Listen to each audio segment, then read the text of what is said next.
Halo teman-teman, hindarilah judi dan semua bentuk judi termasuk judi online. Sebab judi hanya akan membawa sengsara dan derita. Jika kalian melihat komentar spam bot seperti ini, mohon bantuannya untuk melaporkan komentar ini dengan cara seperti ini.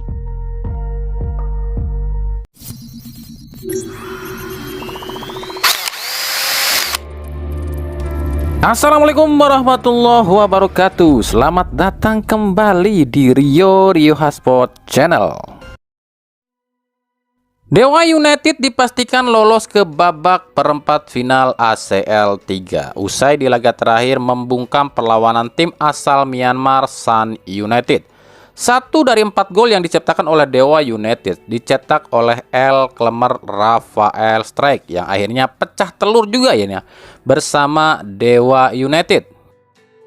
Dengan hasil ini Dewa United lolos ke babak selanjutnya bersama Phnom Penh Crown asal Kamboja sebagai runner-up grup E. Nah, inilah tim-tim yang lolos dari zona timur dan zona barat dari ACL 3.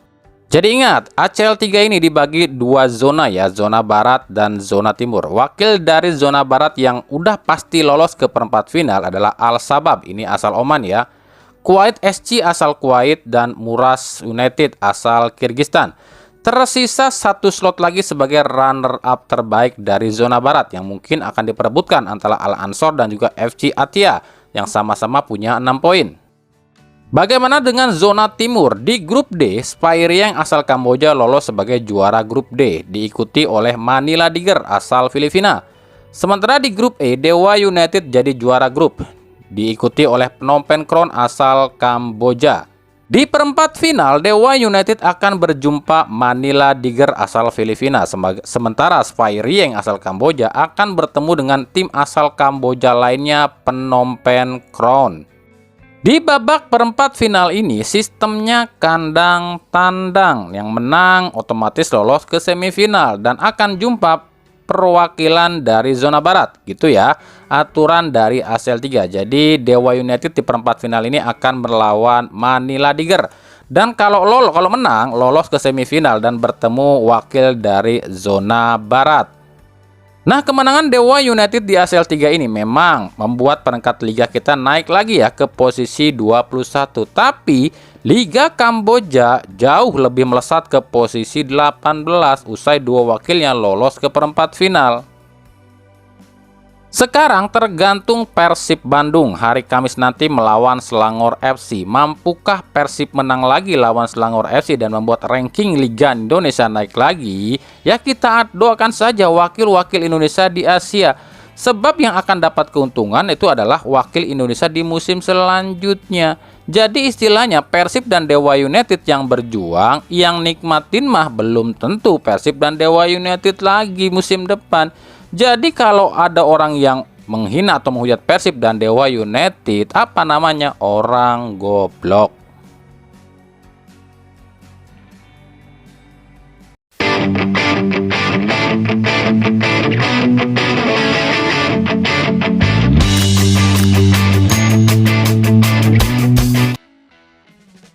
Kalau di pekan 10 kemarin itu tercipta 9 kartu merah dan 38 kartu kuning dan menghasilkan duit buat PSSI 445 juta. Lalu bagaimana nih di pekan ke-11?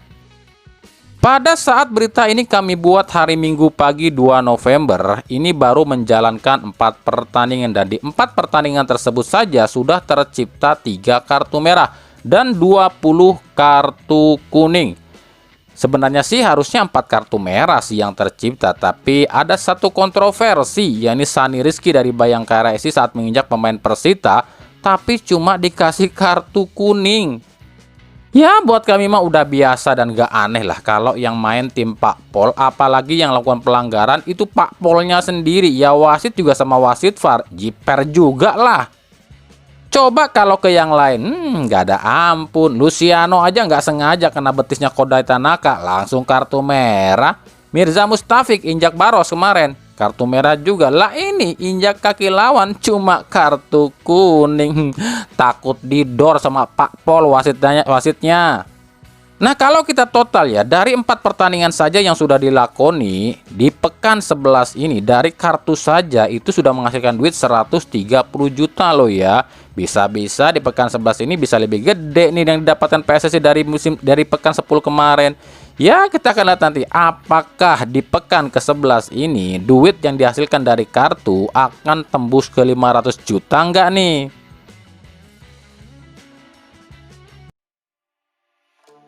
Lanjut, inilah momen selebrasi para pemain Persib saat membobol gawang Bali United. Nah, ini menarik nih. Kalau misalnya momen ini dapat sanksi lagi dari Komdis dengan alasan yang sama dengan kata-kata Beckham Putra memprovokasi supporter, ya pihak Persib harus protes keras ke Komdis. Kenapa demikian? Karena banyak pemain lain yang lakukan selebrasi di depan supporter, tapi nggak pernah didenda tuh. Tapi kalau misalnya kejadian ini nggak dipermasalahkan sama Komdis, ya berarti udah terjawab sudah lah. Kalau yang namanya Komdis kita itu orang Persija. Sebab kok cuma supporter Persija doang yang dibilang memprovokasi? Cuma ya lagi-lagi di sini Persib itu seolah apa ya? Seolah menghantam ejekan orang-orang goblok. Kemarin Boyan Hodak udah membungkam nih nyinyiran Budi Setiawan dari founder Institute ya, atau Football Institute, yang katanya Hodak ini nggak layak latih timnas. Tapi ternyata Hodak mampu kalahkan pelatih kelas dunia dari Bali United. Nah, sekarang Beckham Putra pun membungkam nih cibiran dari JJ yang bilang tubuh Beckham Putra kecil, nggak cocok di timnas dan nggak banyak berkontribusi. Tapi lihat di laga ini, Beckham Putra justru mengalahkan seorang Tijmen Gopel yang super cepat. Dan malah Beckham Putra jadi man of the match loh. Ya kalau lawannya bukan Tijmen Gopel sih oke lah, JJ bisa beralasan. Lah lawannya pemain Liga 1. Lihat, ini Tijmen Gopel loh yang dikalahkan. Jadi ya saran saya ya buat orang-orang seperti ini, kalau kalian bukan seorang pengamat bola, nggak usah sok-sokan mengomentari soal bola. Apalagi seolah-olah kalian lebih hebat dari pemain bola dan pengamat bola itu sendiri. Ya lebih baik kalian itu perdalam urusan kalian dan juga urusin aja kerjaan kalian.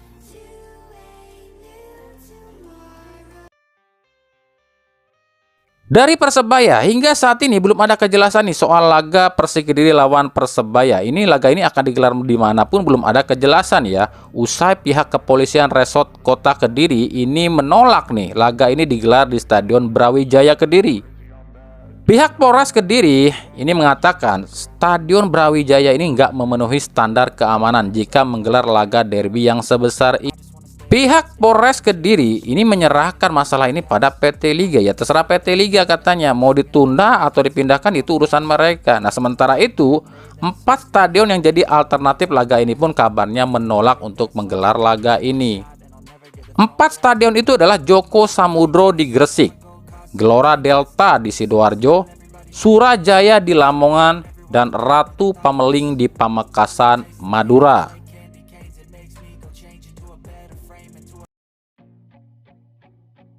Kita ke Timnas U17 yang udah berangkat ke Qatar untuk lakoni Piala Dunia U17.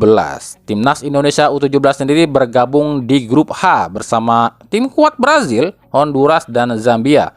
Laga perdana Timnas U17 akan digelar 4 November lawannya Zambia. Sebagai orang Indonesia, kami tentu sangat mendoakan Timnas U17 asuhan Nova Arianto ini bisa berbicara banyak di Piala Dunia kali ini. Jika di tahun 2023 Indonesia U17 masuk ke Piala Dunia 17 itu lewat jalur tuan rumah dan cuma finish di urutan ketiga di bawah Maroko dan Ekuador bersama Bima Sakti, maka harapan kami Nova Arianto kali ini bisa lebih baik dibandingkan Bima Sakti. Tapi memang ini sangat sulit karena lawan-lawannya jauh lebih berat. Ada Brazil, ada Honduras, ada Zambia. Ditambah skuad Nova Arianto kali ini nggak terlalu meyakinkan. Itu kalau buat kami nggak terlalu meyakinkan. Nova Arianto cuma membawa 21 pemain yang 90%-nya mereka itu main di liga lokal. Cuma ada beberapa pemain keturunan saja yang main di luar negeri seperti Mike Rajasa Hapembowers ini yang main di Utrecht ya. Lalu Matt Becker nih yang main di Melbourne FC. Serta ada Lucas Lee yang main di Ballistic Soccer di Amerika. Kita lihat di lini depan, cuma 3 penyerang. Ada Mirza, asal Kediri ya, Persik Kediri. Ada Valdi Alberto, ini asal Bayangkara FC, dan Dimas Adi asal PSM Makassar. Jadi kalau buat kami pribadi memang agak berat bagi timnas U17 di Piala Dunia kali ini. Dan kami nggak tahu apakah Piala Dunia U17 ini jebakan Batman dari PSSI buat Nova. Sebab kan kemarin kita sama-sama pernah dengar ketum PSSI bilang kan, Nova ini kalau sukses di Piala Dunia kali ini akan naik nih ke timnas U20. Lah kalau sukses, kalau gagal gimana? Apakah dipecat? Ya kita lihat nanti.